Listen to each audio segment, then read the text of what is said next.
Bilib si Mr. Iguchi sa import, masusubukan kontra sa Shiga Lakes. 3 sa Koshigaya players, nasa top 15 ng scoring sa liga. Yan ang pag-uusapan natin for today's video.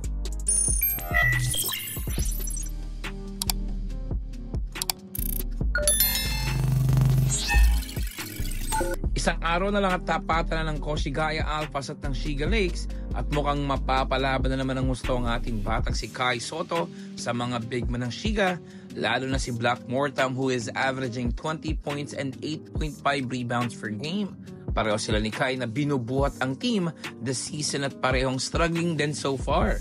Kailangan ng Koshigaya Alphas na manalo bukas dahil na rin sa nalubog na sila sa 6-game losing streak at kapag na-extend pa ito kontra sa Shiga Lakes sa isa pang mahinang team, this season sa B-League ay mahihirapan na talaga silang makabawi.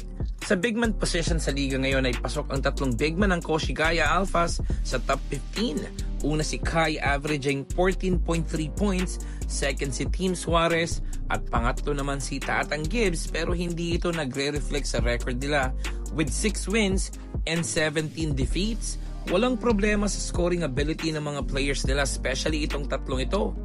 At yun ang need sigurong ma-figured out ni Coach Ansay at ng buong team ng Koshigaya. 23 games in and nakikita na natin ang mga butas sa depensa at opensa ng Koshigaya at nakikita rin natin yung mga nagwo-work sa kanila, especially nung nagkaroon sila ng 3-game winning streak na wala ang consistency ng buong kupunan ng Koshigaya at mukhang bumalik sila sa dating place during the start of the season. Well, hopefully ay ma-figured out nila ito bago matapos ang taon.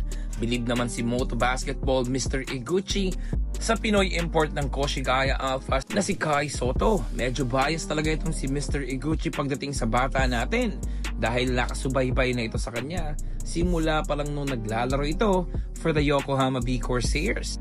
At kahit nung araw na nag-transfer si Kai dito sa Koshigaya ay nakasuporta din ito.